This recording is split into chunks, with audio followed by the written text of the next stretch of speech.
مقدس جان میری ویانی کہتے ہیں، روح القدس سے رہنمائی حاصل کریں۔ جیسے ایک ماں بچے کی اور ایک بینا شخص نابینا کی رہنمائی کرتا ہے، دعا شہد کی طرح ہے۔ ایمان اور بھروسے کے ساتھ دعا مانگنے سے دکھ، درد، مصائب اور مشکلات سب غائب ہو جاتے ہیں۔ یسوع نے کہا، اس دنیا میں خزانہ جمع کرو جہاں کیڑا اور زنگ خراب نہیں کر سکتے۔ دعا اس خزانے کی جانب ہماری توجہ مبذول کرتی ہے۔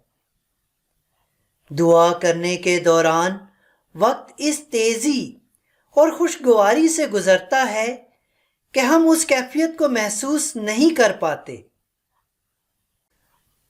مقدس جان میری ویانی فرمایا کرتے تھے، دعا کرنے سے دعا کی خواہش بڑھتی رہتی ہے۔ بعض زاہد اور عابد لوگ دعا کرتے وقت اپنے آپ کو ایسا محسوس کرتے ہیں جیسے پانی میں مچھلی۔ دعا کرنے سے خدا اور انسان کے فاصلے مٹ جاتے ہیں۔ کیتھرین، فرانسس اور بہت سے مقدسین خدا سے ایسے دعا کرتے تھے جیسے کوئی دوست اپنے دوست سے بات کرتا ہے۔ مقدس جان میری ویانی کے مطابق نصیحت گناہ سے ہراساں کرتی ہے اور نیکی کی طرف راغب کرتی ہے۔ والدین اور اولاد کو ان کے حقوق اور فرائض بتلاتی ہے۔ جسے کوئی نصیحت کرنے والا نہ ہو وہ ایک بیمار کی طرح ہے جو غافل اور جان کنی کی حالت میں ہے، لیکن پرسان حال کوئی نہیں۔ مقدس جان میری ویانی کے مطابق سب سے بڑا دشمن گناہ ہے جو ہمیں خدا سے دور لے جاتا ہے، بہشت کی خوشی سے محروم رکھ سکتا ہے۔ جن کے دل میں گناہ کا ڈر نہیں وہ روحانی طور پر مردہ ہو چکے ہیں۔ جو شخص دعا نہیں کرتا وہ ان بوجھل پرندوں کی مانند ہے جو ہوا میں پرواز کے اہل نہیں۔ اگر وہ پرواز کریں بھی تو تھوڑا سا اڑنے کے بعد زمین پر آ گریں گے۔ ان کے پاس زمین کرید کرید کر اپنے آپ کو مٹی سے ڈھانپنے کے سوا کوئی چارہ نہیں۔ ان کی مسرت خاک اڑانے اور اپنے سر اور بدن پر ڈالنے ہی میں ہے۔ وہ اپنے آپ کو خاک ہی میں دفن رکھنا چاہتے ہیں۔ ایک دعائیا شخص اڑتے عقاب کی طرح ہے جو ہواؤں میں پرواز کرتا اوپر ہی اوپر جاتا ہے۔ وہ ان بلندیوں تک جا پہنچتا ہے جہاں عام پرندہ نہیں پہنچ سکتا۔ بلندیوں کا لطف ہی کچھ اور ہے۔ وہ سورج کو دیکھنے کا خواہش مند ہے۔ ایک نیک اور دعا گو شخص دعا کے پروں کے ساتھ ایسے ہی بلندیوں پر ہوتا ہے۔ وہ خدا کی قربت میں ہوتا ہے۔ وہ یسوع کے ساتھ ملنے کا خواہش مند رہتا ہے۔ ایک عابد ہی دعا کی قیمت اور قدر کو جانتا ہے۔ دعا سیکھنے سے نہیں آتی بلکہ کرنے سے آتی ہے۔ خدا دعا کرنے والوں کے بہت قریب آ جاتا ہے۔ جیسے ایک باپ اپنے ننھے بچے کی طرف اپنا کان جھکا لیتا ہے جب ایک ننھا بچہ اٹھتا ہے تو سب سے پہلے اپنی ماں اور اپنے باپ کو ڈھونڈتا ہے۔ یہی دعا کا کام ہے۔ دعا اور ساکرامنٹ نجات حاصل کرنے کا بہترین ذریعہ ہیں۔ مقدسین ہر وقت دعا میں مشغول اور بار بار ساکرامنٹ لیتے تھے۔ مقدس جان میری ویانی کے مطابق دکھ ہماری زندگی کا حصہ ہیں۔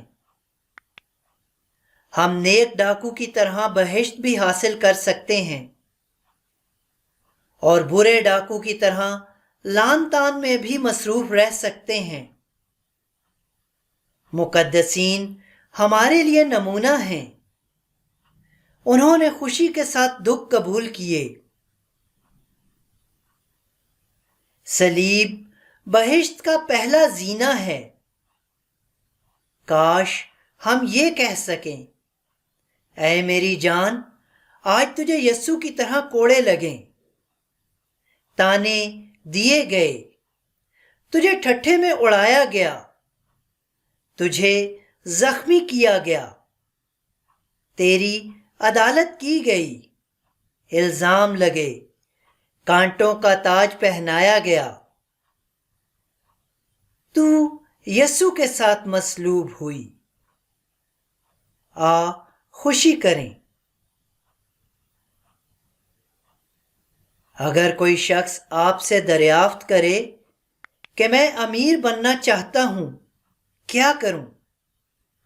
تو آپ کا جواب ہوگا، خوب محنت کرو۔ اسی طرح روحانی زندگی میں بھی محنت درکار ہے۔ دکھوں کے ساتھ خندہ پیشانی سے پیش آنا ضروری ہے۔ بہشت کی دائمی خوشی کے روبرو یہ چند روزہ آلام کیا ہیں؟ جان میری ویانی اپنے دن کا آغاز درجہ ذیل دعا سے کیا کرتا تھا۔ اے خدا، میرے حقیقی خالق و مالک، آج میں سب کچھ تجھے خوش کرنے کے لیے کروں گا۔ میرے سب اعمال تیرے واسطے ہی ہوں گے۔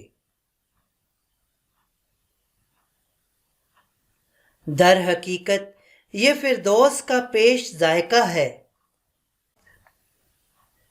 جو وقت ہم ضائع کرتے ہیں، اگر یہ وقت ملعونوں کے پاس ہوتا تو وہ تہلکہ مچا دیتے۔ خدا کے 10 احکام ان تختیوں کی طرح ہیں جو سڑک پر ہماری رہنمائی کرتی ہیں۔ 7 دن میں سے 6 دن خدا نے ہمیں عطا کر دیے ہیں اور صرف 1 دن اپنے لیے رکھا ہے۔ کوئی بھی ایسا کام نہ کرو جو خدا کو پیش نہ کر سکو، یعنی تہمت، بدگوئی، غصہ، کفر اور بدکاری۔ مگر افسوس، دنیا انہی برائیوں کا ارتکاب کرتی ہے۔ کیا وہ آدمی دانا ہے جو اپنا کھیت چھوڑ کر دوسرے کھیتوں کی کاشت کرتا پھرے؟ خیرات میں ہم خدا کو قرض دیتے ہیں، غریبوں پر کوئی احسان نہیں کرتے۔ جوانی خدا کو نظر کرنے کا بہترین زمانہ ہے۔ عزیزو، ہم خدا سے دعا کریں کہ وہ ہمیں اپنا فضل عطا کرے تاکہ ہم اس دنیاوی زندگی میں ہمیشہ اس کی مرضی کو پورا کرتے رہیں، ایک دوسرے کو ہمیشہ پیار کرتے رہیں اور آخر میں مقدسین بننے کے لائق ٹھہریں۔ آمین۔